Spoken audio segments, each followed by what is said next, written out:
பண்ணுறாரு, காவேரி வந்து மேலும் வந்து எப்படியாவது வந்து வேலையில் சேர்க்க வைக்கணும் அப்படின்னு சொல்லிட்டு முயற்சி பண்ணி அவங்க ஃப்ரெண்டு மூலமாக ஃபோன் பண்ண வைக்கிறாரு. ஆனால் காவேரி உஷாராக என்ன பண்ணுறாங்க, எனக்கு நல்லாவே தெரியும், எனக்கு ஒன்றும் வேலை வேணாம், அவர்கிட்டயே சொல்லிவிடுங்க, கூட இருந்தவர்கிட்டயும் சொல்லிடுறாங்க. அதனால் வந்து விஜய் என்ன பண்ணுறதுன்னு தெரியாமல் தவிக்கிறாரு. விஜய் என்ன பண்ணுறாரு, இன்னொரு ஐடியா பண்ணுறாரு, எப்படியாவது வந்து காவேரி வேலையை சேர்த்தே ஆகணும்னு சொல்லிட்டு வந்து ஃபோன் பண்ணுங்க அப்படின்னு சொல்லிட்டு அவங்க ஃப்ரெண்டுக்கிட்ட வந்து இந்த மாதிரி ஃபோன் பண்ண சொல்கிறாரு, ஒரு கம்பெனிக்கு வர சொல்லி. அதே மாதிரி அவங்க ஃப்ரெண்டும் வந்து ஃபோன் பண்ணுறாரு. அப்போ என்ன பேர் அப்படின்னு சொல்லிட்டு கேட்குறாரு. அப்போ வந்து அவர் பேரை சொல்லி வந்து தயங்குறாரு. உடனே காவேரி கண்டுபிடிச்சிடுறாங்க. ஐயோ, அவள் கண்டுபிடிச்சிடுவாளே, இப்போ என்ன பண்ணுறது யோசிக்கிறாரு. காவேரி கால் பண்ணி இந்த மாதிரி வேலையெல்லாம் வச்சுக்கினீங்கன்னா அப்புறம் அவ்வளோதான் சொல்லிட்டேன். சும்மா ஒரு கம்பெனிலேருந்து கால் பண்ணி இந்த மாதிரி என்னை வந்து இன்டர்வியூக்கு கூப்பிட்ற மாதிரி கூப்பிட்டு வந்து நீங்கள் உதவி செய்யலான்னு பார்க்குறீங்களா? உங்கள் உதவி ஒன்றும் எனக்கு தேவை கிடையாது. தேவையில்லாமல் என் பிரச்சனையில் தலையிட்டிங்கன்னா அப்புறம் நல்லா இருக்காது விஜய் அப்படி சொல்லிட்டு வச்சிடுறாங்க. இங்கே வந்து செம்மையாக டென்ஷன் ஆகிறாரு. என்ன நினச்சிட்டு இருக்க காவேரி, நீ என் பொண்டாட்டிடி, உனக்கு நான் உதவி செய்யாமல் யாருக்கு உதவி செய்வேன்? நீ கஷ்டப்படுறத என்னால் பார்த்துட்டுலாம் இருக்க முடியாது. அதனால் நான் உன் கூடவே தான் இருப்பேன். எக்காரணம் கூட விட்டு விட்டு தரவே முடியாது. நீ எனக்கு வேணும் காவேரி. ஏன் காவேரி புரிஞ்சிக்கவே மாட்டேங்கிற? இப்போ என்ன, வேலையில் தானே சேர்க்க முடியாது, கூட இருக்கலாம்ல, அதுக்கு ஐடியா எப்படி பண்ணணுமோ நான் பண்ணுறேன் அப்படி சொல்லிட்டு யோசிக்கிறாரு. இங்கே வந்து தாத்தா வந்து ஏன்பா ஒரு மாதிரி டென்ஷனாக இருக்க அப்படின்னோடனே, பாருங்கள் தாத்தா, காவேரி புரிஞ்சிக்கவே மாட்டேங்கிறா தாத்தா. முதல்ல நீ புரிய வைக்கணும்ப்பா, புரிய வச்சாதானே காவேரி புரிஞ்சுப்பா. அவளுக்கு நிறைய குழப்பங்கள் இருக்குது விஜய். அந்த குழப்பங்களை ஒன்று ஒன்றா தீரணும்னா நீ அவளுக்கு புரிய வச்சு தான் ஆகணும்.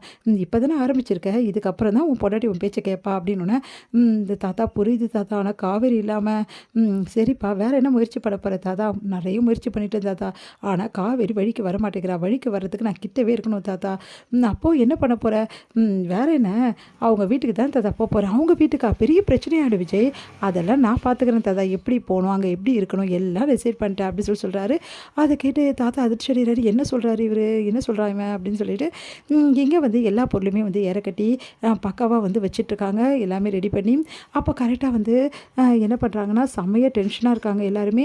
என்னாச்சு, ஹவுஸ் ஓனர் வந்து எதுவும் சொல்ல மாட்டாங்கல்ல, நம்ம எதுவும் இல்லை, ஹவுஸ் ஓனர் நல்லவங்க அப்படின்னு. கரெக்டாக ஹவுஸ் ஓனர் ஒய்ஃபை எல்லோரும் வராங்க. அவங்களெல்லாம் பார்த்து சாரதாவுக்கு ரொம்ப பிடிச்சிடுது. சாரதா வந்து ரொம்ப ஃபீல் பண்ணுறாங்க. உண்மையிலேயே வந்து நாங்கள் நினச்சி கூட பார்க்கலங்க, இந்த மாதிரி ஹவுஸ் ஓனர் வந்து கிடைப்பாங்கன்னு ரொம்ப பயந்துகிட்டே இருந்தோம். ஊருக்கு கூட போயிடலான்னு நினச்சோம், ஊரில் எங்கள் வீடு இருக்குது அப்படிங்களா அப்படி சொல்லிட்டு எல்லாத்தையும் கேட்குறாங்க. அவங்க பொண்ணுங்களெல்லாம் பற்றி எல்லாத்தையும் விசாரிக்கிறாங்க. அப்போ வந்து எல்லா பொண்ணும் பற்றி அவங்க வீட்டுக்காரு அப்படின்னு சொல்லிட்டு இன்ட்ரடியூஸ் பண்ணி விடுறாங்க. அப்போ காவேரி பற்றி பேசும்போது அவங்க அம்மா அமைதியாகிடுறாங்க. என்னாச்சுமா, இந்த பொண்ணுக்கு எதாவது ப்ராப்ளமா அப்படின்னா, இல்லை அவங்க வீட்டுக்கார் வெளிநாட்டில் இருக்கார், அதனால இவ எங்கள் கூட இருக்கா அப்படின்னு சொல்லிட்டு கங்கா சொல்லி சமாளிக்கிறாங்க. அதனால் காவேரி என்ன பண்ணுறதுன்னு திரும்ப தவிச்சிட்டு அப்படியே பார்க்குறாங்க. அடுத்து வந்து இந்த மாதிரி தான் ஒவ்வொருத்தராக கேட்பாங்க. அதுக்கு எல்லாருக்கும் நம்ம பதில் சொல்ல வேண்டியது இருக்குது. எல்லாம் இவ பண்ண பாடு இப்படி படுத்தி வச்சுருக்காளே, இப்போ என்ன பண்ணுறது அப்படி சொல்லிட்டு காவேரி அவங்க அம்மா வந்து மனசு கஷ்டப்படுறாங்க. எங்கள் காவேரிம்மா, நீ கவலைப்படாதம்மா, எல்லாம் சரியாயிடுமா அப்படின்னு சொல்லிட்டு காவேரி சொல்லி, என்னடி சரியாயிடும் அப்படின்னு. அம்மா சொன்னால் கேளுமா, எல்லாம் சரியாயிடுமா, விடுமா, காவேரி பாவமா, அவன் மனசு கஷ்டப்பட போதுமா, அதுக்காக தாண்டி நானும் பார்க்குறேன் அப்படி சொல்லிட்டு சாரதா போகிறாங்க. இங்கே என்ன பண்ணுறாரு, விஜய் வந்து அவங்க வீட்டுக்கு வராரு. அதை பார்த்து எல்லாரும் அதிர்ச்சி அடைகிறாங்க. நீங்கள் எதுக்கு இங்கே வந்தீங்க அப்படி சொல்லிட்டு கேட்குறாங்க. என்னங்க நீங்கள் இந்த வீட்டுக்கு வராமல் வேறு எந்த வீட்டுக்கு வர முடியும், இது ஏன் வீடு, நான் வருவேன் அப்படின்றாரு. அதை கேட்டு எல்லாருமே அதிர்ச்சி அடைகிறாங்க. இவர் என்ன சொல்கிறாரு அப்படின்னு சொல்லிட்டு, முதல்ல இங்கேருந்து கிளம்புறீங்களா, வீண் பிரச்சனை பண்ணாதீங்க, இப்போ தான் எங்களுக்கு வந்து ஒரு வீடு அமைஞ்சிருக்கு, தேவையில்லாததில் எதுக்கு பிரச்சனை பண்ணுறீங்க அப்படின்னு சொல்லிட்டு காவேரி கேட்குறாங்க. எல்லாருமே கேட்குறாங்க.